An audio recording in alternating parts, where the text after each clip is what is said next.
Hello guys, आज हम करेंगे क्लास 10th मैथ्स एनसीईआरटी के बोर्ड एग्जाम की प्रिपरेशन के लिए सैम्पल क्वेश्चन पेपर 12 से सेक्शन ई का question number 38। Guys question number 38 है elevation of helicopter from a point 100 metre above a lake. The angle of elevation of a stationary helicopter is 30 degree and the angle of depression of the reflection of the helicopter in the lake is 60 degree. On the basis of above information, answer the following questions. First, find the height of the helicopter. तो guys सबसे पहले हम क्या करेंगे, इस question के लिए एक पिक्चर ड्रॉ कर देंगे। तो हमें क्या दिया है, from a point 100 metre above a lake, यानी लेक से 100 मीटर अबव एक पॉइंट पर। तो सपोज कीजिए ये क्या है, लेक है। अब इससे 100 मीटर अबव हमने क्या लिया, एक पॉइंट डी लिया।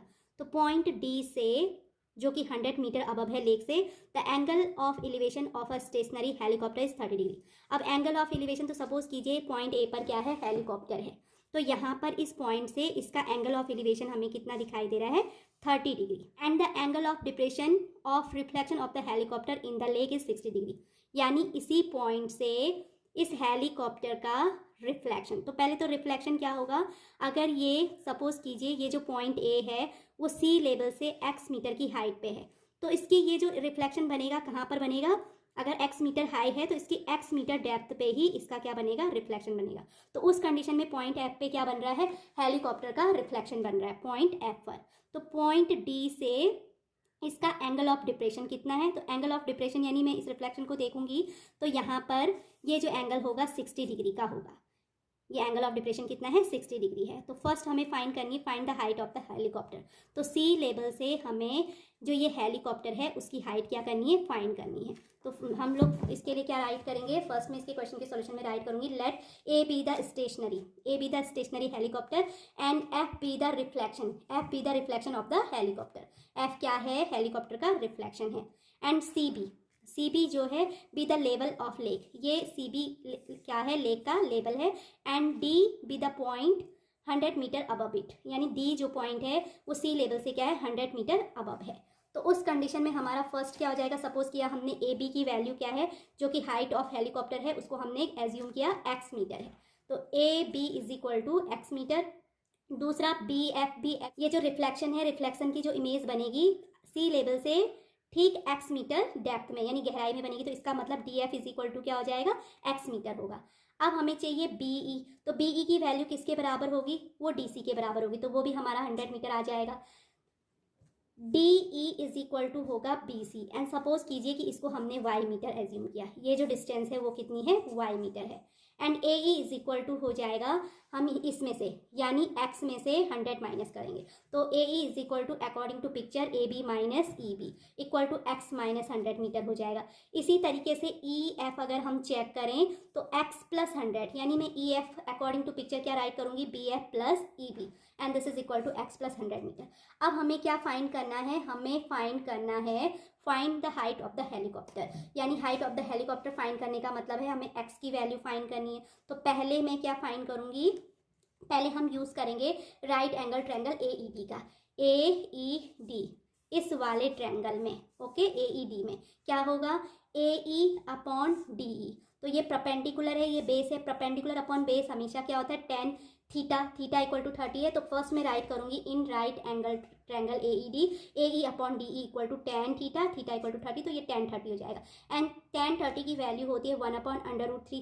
And A E is equal to हम लोग ऑलरेडी फाइंड कर चुके हैं, वो x माइनस 100 है। तो यहाँ पे मैंने ए की प्लेस पे x माइनस 100 रखा और डी ई इक्वल टू हमने लेट किया है y metre.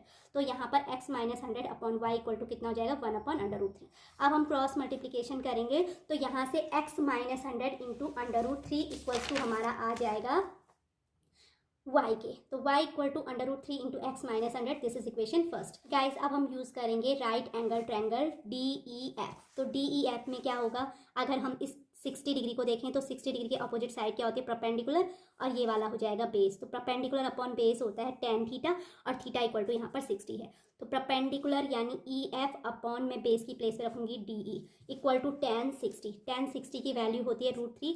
E F according to pic हमारा x प्लस 100 है, ये हमारा x पे उसका रिफ्लेक्शन का क्या बनी है, इमेज बनी है हेलीकॉप्टर की।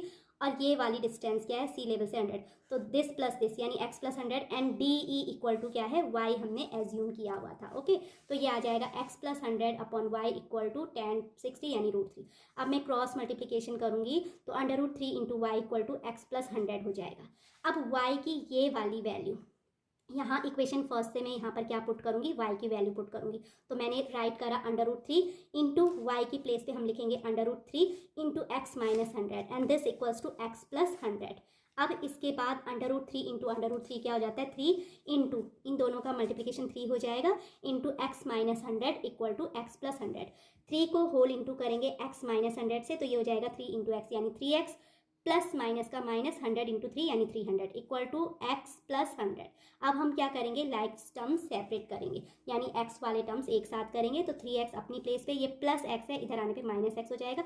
ऐसे ही 100 अपनी प्लेस पे है, माइनस 300 का ट्रांसफर राइट हैंड साइड में करेंगे तो प्लस 300 हो जाएगा। 300 प्लस 100 इज इक्वल्स टू होता है 400 और लेफ्ट हैंड साइड में से 3x में से गया 1x इक्वल टू बचेगा 2x, तो 2x equal to 400 that means x equal to 400 upon 2 and 400 upon 2 is equal to 200 होता है। तो हमारी x की वैल्यू क्या आ गई है, 200 आ गई। तो 200 x की वैल्यू है, यही हमको फाइंड करनी थी। क्या फाइंड करना था हमने इसके फर्स्ट पार्ट में, find the height of the helicopter. जैसे हमारी जो हाइट है हेलीकॉप्टर की वो सी लेवल से कितनी है, 200 मीटर है। तो फाइनली हम राइट करेंगे hence height of the stationary helicopter is 200 metre.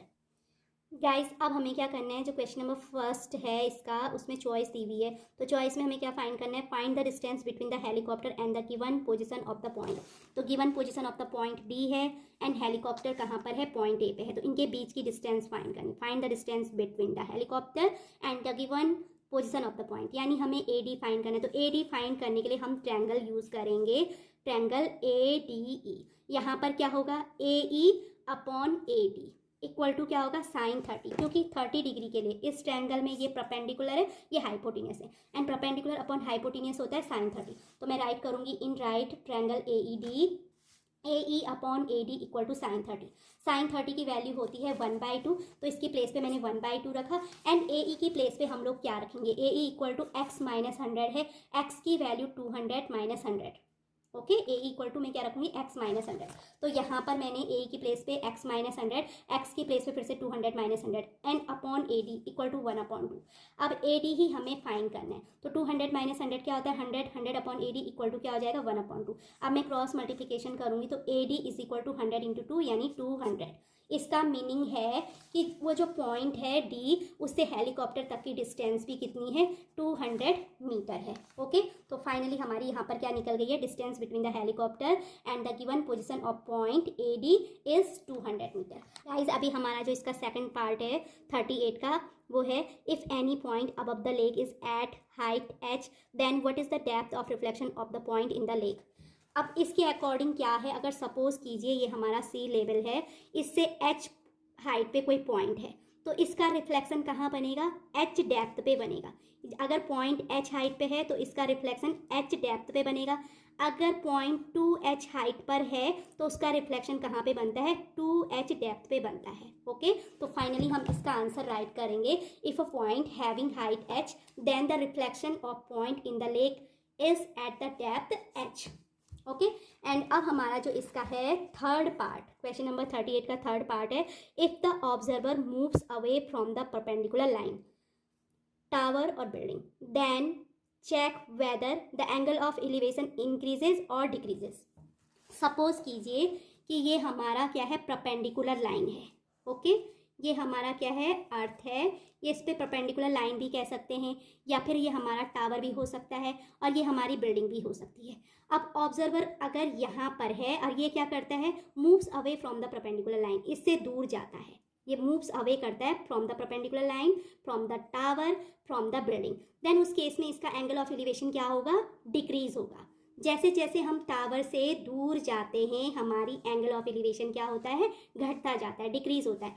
Suppose कीजिए यहाँ पर एंगल ऑफ एलिवेशन क्या है, 30 डिग्री है। अगर हम टावर के पास आएंगे तो हमारा एंगल ऑफ एलिवेशन क्या होता है, इंक्रीज होता है।